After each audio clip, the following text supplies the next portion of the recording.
Alors la fleur de vie en fait est presque terminée, il reste que, le cercle final, le double cercle final à faire. Pour ça, ce qu'il va vous falloir, c'est toujours le crayon de papier, la règle graduée, une punaise ou un petit clou si vous avez, donc ce que vous allez trouver, et découper dans un carton 2 petits morceaux comme ça. Là. Voilà, 2 petits morceaux de carton que j'ai déjà découpés, que j'ai déjà préparés pour gagner du temps, mais voilà, 2 petits cartons. Dans l'idéal aussi, c'est de pouvoir poser sur votre feuille de papier canson un tissu assez épais pour que quand vous allez planter le clou, ça bouge pas et que ça s'enfonce dedans. Donc voilà. Voilà ce qu'il faut pour le double cercle final.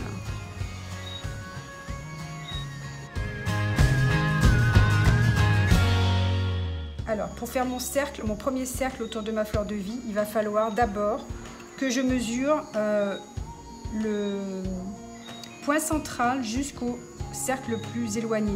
Donc là, je me mets sur le point, donc c'est le point haut, et je vais aller chercher ici combien j'ai. J'ai 10,7. Donc je marque 10,7 ici. Donc je vais prendre mon petit carton qui est là, que j'ai déjà préparé. Je vais planter ma punaise au hasard ici. Donc ça sera le centre de ma fleur de vie sera ici. Donc quand j'ai pointé, quand j'ai trouvé mon centre de ma fleur de vie, je vais aller prendre ici 10,7 cm. Donc je me mets là, je prends 10,7, je fais une marque.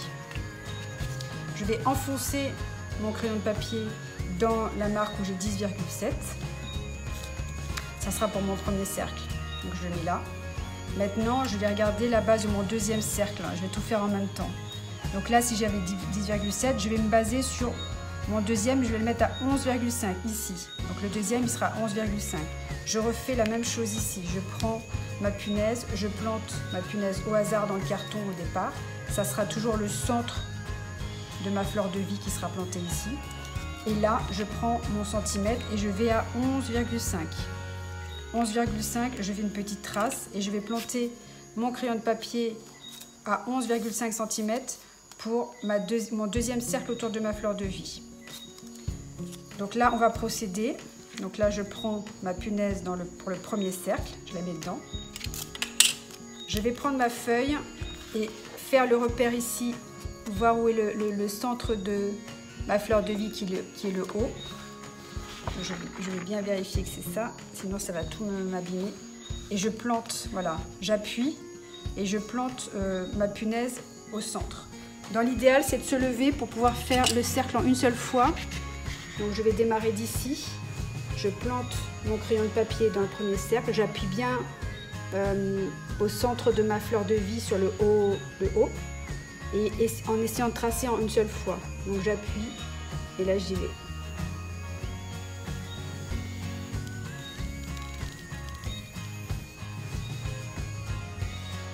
Voilà. Alors c'est pas parfait évidemment parce que c'est quand même de l'artisanat. Dans l'idéal, c'est que ça touche vraiment la fleur de vie qui est là. Là, il y a un petit décalage, mais voilà, il faut s'entraîner, il faut le refaire encore et encore. Donc là, c'était un petit coup d'essai. Je vais refaire la même chose avec mon deuxième cercle. Donc là, je mets ma punaise dans le cercle central, le haut.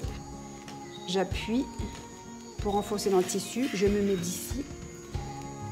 Là, je vais prendre mon crayon de papier dans le trou que j'ai fait déjà au préalable. Et pareil, je fais la même chose. Je trace mon deuxième cercle.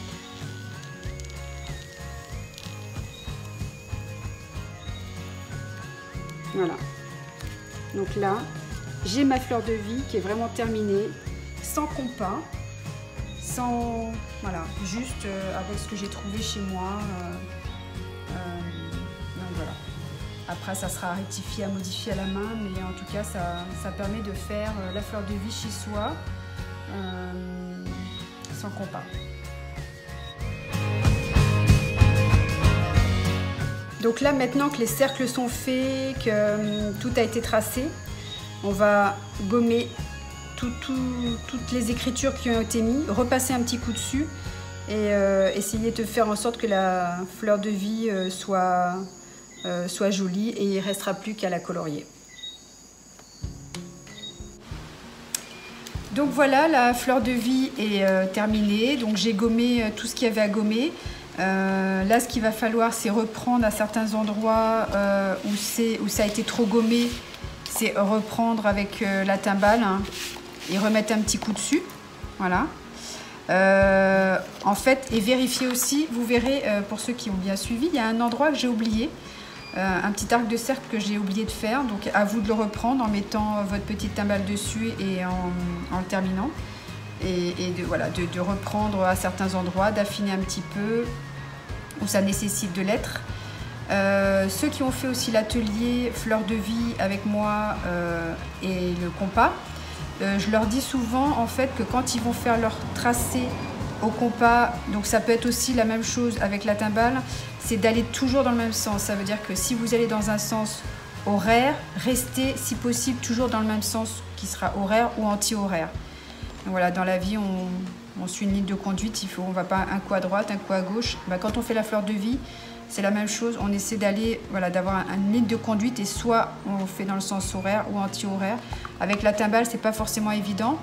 Mais si par la suite vous le faites avec le compas, si possible, faites dans un sens ou dans l'autre, mais pas dans les deux à la fois. Donc voilà.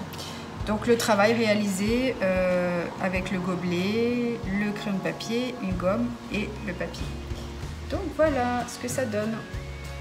Maintenant, c'est à vous. Bonne pratique!